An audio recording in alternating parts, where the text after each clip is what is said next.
There once lived a happy family, living the American dream. Dad is an electrical engineer with a six-figure salary.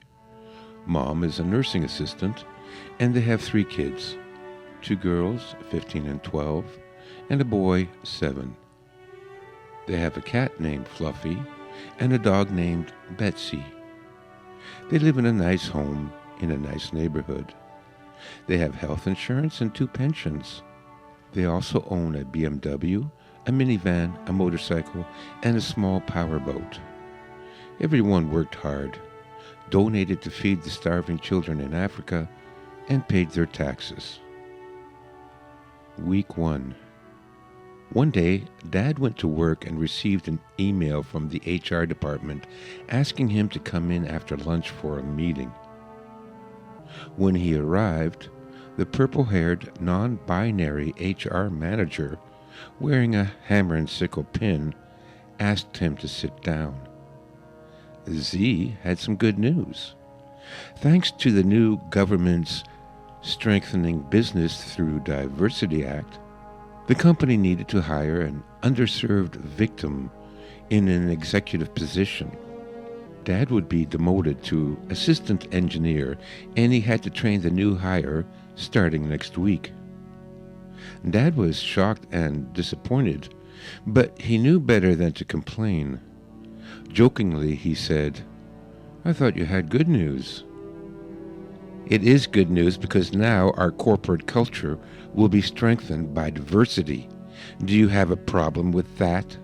replied Z, with menace in its voice. Dad mumbled some apologies as he bowed his way out of the office. When Dad got home, his daughters had some news about school. With the new government law called Sharing the Privilege Act, all school children were to spend the second half of the school day working at the Amazon warehouse to earn money for the 2 million underserved victims arriving this month. Dad didn't feel comfortable about it. It sounded a little like child slave labor. But he thought if the government passed a law, then it must be all right. After all, they voted liberal in the last election. Mom came home late. She was exhausted because she had to work overtime. The hospital where she worked had been overwhelmed by underserved victims demanding medical assistance. Most had minor ailments like a cold or a sore back, but that didn't stop them from yelling for attention and calling the nurses racist if they didn't move fast enough. Dad poured Mom a big glass of white wine, and after ordering a pizza, the family sat down to watch some TV. Week 2.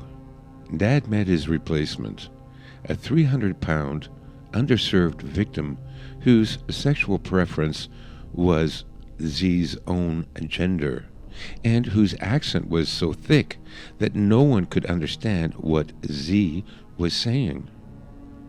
Z didn't have a degree in engineering, but a 1-year certificate program in environmental engineering, which had nothing to do with electrical engineering. Dad went to HR to tell Z that it would be impossible for him to teach the new hire since Z didn't even have the most basic engineering knowledge. But Dad was told Z was the only candidate that had some education with the word engineering in the title, and that Z was the best they could find. And if the company did not fill that position with a diversity hire, they would be fined thousands of dollars a day. Z had more bad news. In addition to the demotion and reduction in pay, Dad was going to be taxed an additional 30% under the new Sharing the Privilege Act. When the kids finally arrived home late again, after being forced to work an extra 2 hours at the warehouse, they were in tears. They were beaten and bullied every day by the new arrivals, and all the oppressor kids had to share a desk so that each of the oppressed kids could have their own desk. The girls were especially upset because they were groped and grabbed several times a day. Mom was looking very tired. She was working harder than ever to try and keep up with the flood of underserved victims. But half of the original nursing staff was laid off to allow for new arrivals to be hired under the Strengthening Business Through Diversity Act. To make matters worse, the new hires didn't actually do very much. And while the senior nurses tried to take up the slack by working harder, the new hires were pilfering the coffee and medical supplies and rifling through the other nurses' lockers. Week 3. Shortly after Dad got home, there was a knock on the door. There were 2 police officers and a bearded man dressed in black and wearing a large black hat that handed him a letter. The man in black told Dad that under the new Sharing the Privilege Act, his house had been awarded the opportunity of hosting an underserved victim family. Failure to comply would result in a $5,000 per month fine to pay for his fair share of his privilege. When Mom came home, Dad told her they would have to make room for another family. They decided the guests could sleep in the den and use the downstairs washroom, and the family would live upstairs and use the upstairs washroom. Mom said it would be all right. After all, they would be helping poor women and children, and, after all, Mom had marched for open borders. Later that week, a bus drove up to Dad's house with the new underserved victim family. Men wearing hazmat suits got out first, and then they escorted 6 military-aged men out of the bus. Dad went to one of the men in the hazmat suit and said, "What's this? We thought we were getting a family." "It is a family. They are all cousins. Do you have a problem with that?" replied the man, as his hand went to the taser on his hip. Dad did his best to accommodate the men by setting up cots in the den and handing out blankets and pillows. When Mom and the kids came home, the guests gathered around Mom and the girls, ogling them and making jokes in a language Mom and Dad didn't understand, but the meaning was pretty clear. That night, Dad insisted the family sleep in the master bedroom, and Dad put a chair up against the door handle. All night the guests played loud music and whooped and howled while smoking pot and drinking Dad's whiskey they found in the cabinet. Neither Mom nor Dad got any sleep. The next morning, the kids were crying. They can't go back to school anymore because the bullying was so severe they were terrified. Dad called the school and told them that his kids couldn't go to school today. He was told that if his kids missed more than 2 school days a year, they would be seized by Child Protective Services and sent to a foster camp. Dad decided to take the kids with him and drop them off at the library for the day because they were too distressed and he didn't have the heart to bring them to school. When Dad got home, he was almost knocked over by the smell. He tracked down the source and discovered that all the toilets had been blocked. Apparently, the guests thought they were garbage disposals, and every sink and bathtub in the house was overflowing with feces. Dad hustled the kids straight to the bedroom and locked the door. It was then that he noticed that the bedroom had been ransacked, and Mom's jewelry box was missing. Mom was late, and Dad was becoming worried. Dad called the hospital and was told that there had been an outbreak of Ebola, and Mom had contracted the disease and was in quarantine. He was not allowed to talk to her. Dad called his neighbor Bob to see if his wife could take in the kids for a while. But Bob told him he had guests staying as well, and they were becoming violent, so he couldn't guarantee their safety. Week 4. When Dad came home, he saw something strange hanging from the tree in the backyard. It looked like a black garbage bag or something. He told the kids to stay in the van while he went over to investigate.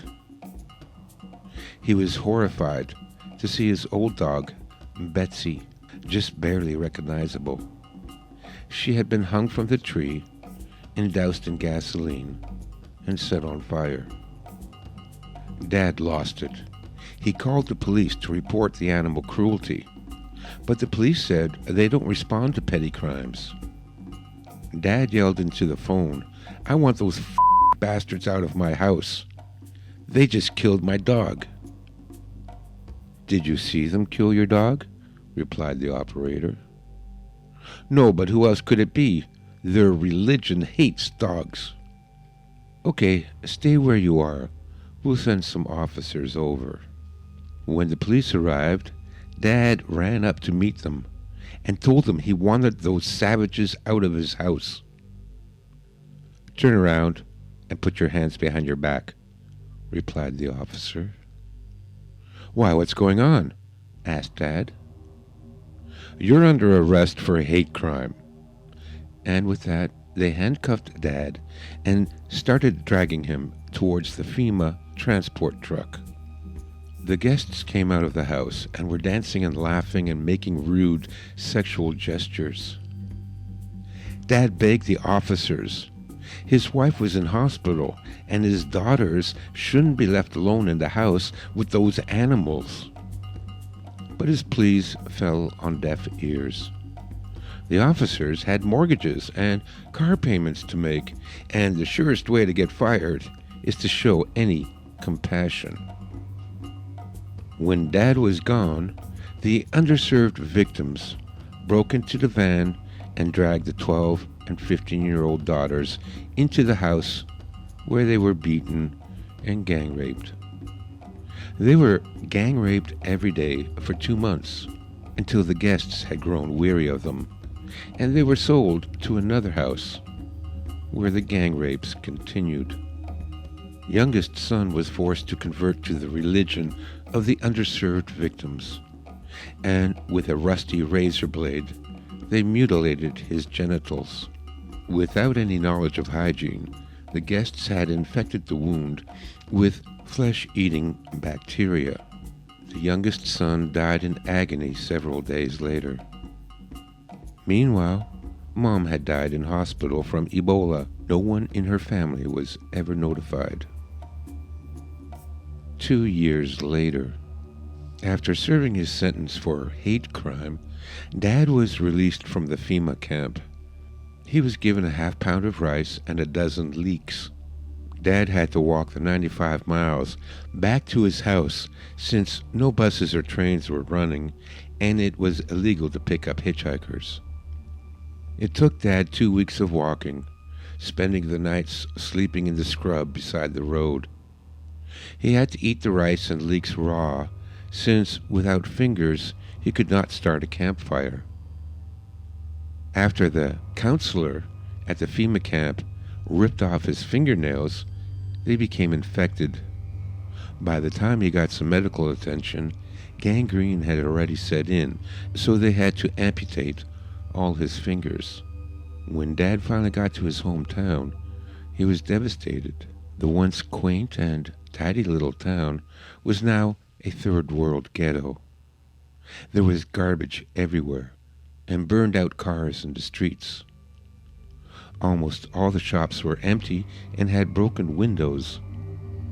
There were groups of men loitering on every corner, but Dad didn't see anyone he knew or recognized. They hurled insults at Dad and told him Nazis weren't welcome in this town. A group of young men surrounded Dad and beat him to the ground, where they went through his pockets looking for something to steal. But Dad had nothing. He had eaten the last of the rice and leeks 3 days ago. With broken ribs and a broken eye socket, Dad struggled to his feet to continue. He was only a few blocks from his home, and he only wanted to see his wife and family again. Dad never saw the machete blow that cut through his cervical vertebrae, ending his life.